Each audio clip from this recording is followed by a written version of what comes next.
15-16 मई 2008 की दरमियानी रात नोएडा के जलवायु विहार स्थित एक घर में कुछ ऐसा हुआ था जिसके बाद देश तो क्या दुनिया भर की नजरें भारत पर जा टिकी थीं। डॉक्टर राजेश तलवार और नुपुर तलवार के घर में 2 कत्ल हुए थे। एक उनकी बेटी आरुषि तलवार मर्डर केस का और दूसरा उनके नौकर हेमराज का। यह कत्ल किसने किए, क्यों किए, यह रहस्य आज भी बरकरार है। आरुषि हेमराज मर्डर केस को 11 साल से ज्यादा हो चुके हैं, लेकिन आज भी जब कभी इस घटना के बारे में बात की जाती है तो सबसे पहले जहन में जो नाम आते हैं वह राजेश तलवार और नुपुर तलवार के होते हैं। सीबीआई की स्पेशल कोर्ट तलवार दंपति को कत्ल और सबूत मिटाने का दोषी मानते हुए उम्र कैद की सजा सुना चुकी है, लेकिन साल 2017 में इलाहाबाद हाई कोर्ट विशेष अदालत के फैसले को पलटते हुए दोनों को दोष मुक्त कर चुका है। आरुषि तलवार और हेमराज को किसने मारा, यह एक ऐसा सवाल है जिसका जवाब किसी के पास नहीं है। नोएडा के जलवायु विहार में रहने वाले राजेश तलवार और नुपुर तलवार दोनों ही पेशे से डॉक्टर हैं। उनकी 14 वर्षीय इकलौती बेटी आरुषि तलवार साल 2008 में 9वीं क्लास में पढ़ती थी। मूल रूप से नेपाल का रहने वाला हेमराज उनके परिवार का चौथा सदस्य था। वह पिछले कई साल से तलवार दंपति के घर का कामकाज कर रहा था। तलवार दंपति भी हेमराज पर काफी भरोसा करते थे। तलवार दंपति का 15 मई 2008 का दिन तो हंसते खेलते गुजरा, लेकिन उस रात जो हुआ उसके बाद से इस परिवार की हंसी कभी वापस नहीं आई। 15-16 मई की दरमियानी रात आरुषि का बेरहमी से कत्ल कर दिया गया।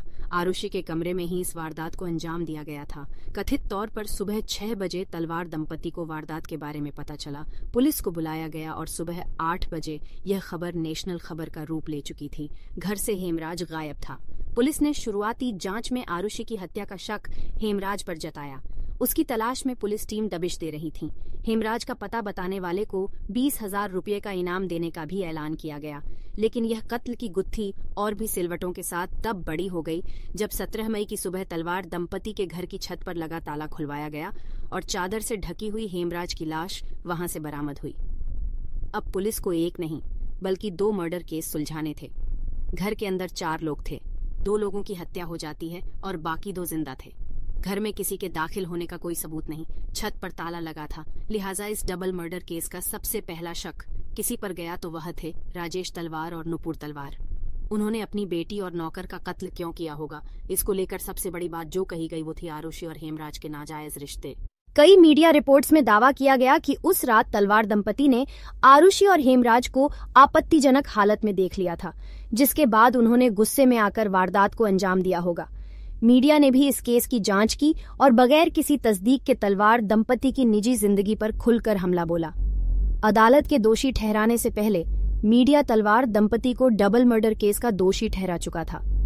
आरुषि हेमराज मर्डर केस की जांच पहले पुलिस, फिर सीबीआई और फिर सीबीआई की ही एक दूसरी टीम ने की थी। सीबीआई की एक टीम तलवार दंपति को कसूरवार मान रही थी तो दूसरी टीम उन्हें बेकसूर करार दे रही थी। एक टीम का मानना था कि हेमराज के दोस्तों विजय मंडल, कृष्णा और राजकुमार ने इस हत्याकांड को अंजाम दिया है। उन्हें गिरफ्तार किया गया, पूछताछ की गई, लेकिन उनके खिलाफ भी कोई पुख्ता सबूत सामने नहीं आए। कुल मिलाकर शक के आधार पर केस की जांच आगे बढ़ती रही और सीबीआई अंधेरे में तीर चलाती रही। इस मामले में राजेश और नुपुर तलवार का नार्को और पॉलीग्राफ टेस्ट भी कराया गया, लेकिन उनके अपराध में शामिल होने से जुड़ी कोई संभावनाएं जाहिर नहीं हुई। इस केस में शक तब और बढ़ गया जब आरुषि और हेमराज का पोस्टमार्टम करने वाले डॉक्टरों ने बयान बदले। पहले कहा गया कि आरुषि के गुप्तांग से कोई छेड़छाड़ नहीं हुई थी। बाद में सीबीआई की टीम को पोस्टमार्टम टीम में शामिल डॉक्टर दोहरे ने बताया कि आरुषि के गुप्तांग में असामान्य फैलाव था। ऐसा भी लगा कि जैसे उसके मरने के बाद किसी ने उसका गुप्तांग साफ किया हो।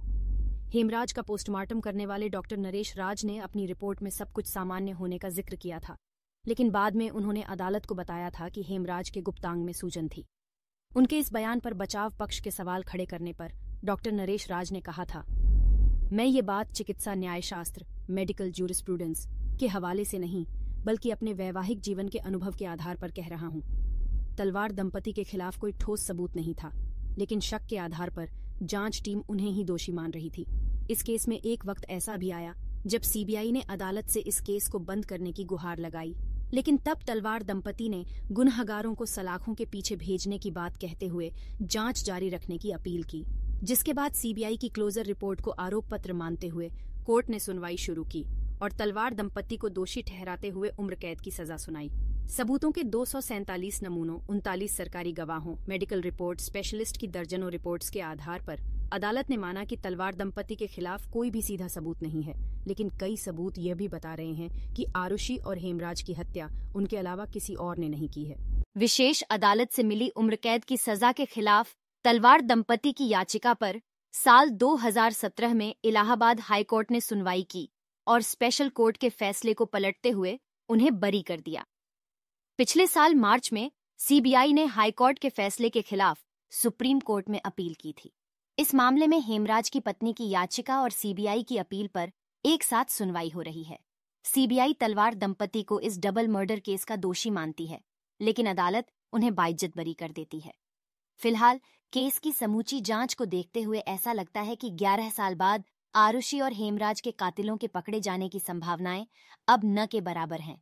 आरुषि तलवार और हेमराज मर्डर केस पर 2 बॉलीवुड फिल्में भी बन चुकी हैं। पहली फिल्म का नाम तलवार और दूसरी फिल्म का नाम रहस्य है। दोनों ही फिल्में साल 2015 में रिलीज हुई थीं। तलवार में नीरज कबीर और कोंकणा सेन शर्मा ने तलवार दंपति का किरदार निभाया था। इरफान खान सीबीआई अफसर की भूमिका में थे। मेघना गुलजार ने इस फिल्म का निर्देशन किया था। रहस्य फिल्म में आशीष विद्यार्थी और टिस्का चोपड़ा ने तलवार दंपति की भूमिका निभाई थी। अभिनेता के मेनन भी अहम किरदार में थे। मनीष गुप्ता ने इस फिल्म का निर्देशन किया था। इन फिल्मों और अविरूक सेन की किताब आरुषि के आने के बाद बहुत से लोगों में यह विश्वास भी बढ़ा था कि तलवार दंपति वाकई में निर्दोष हैं और उन्हें फंसाया गया है।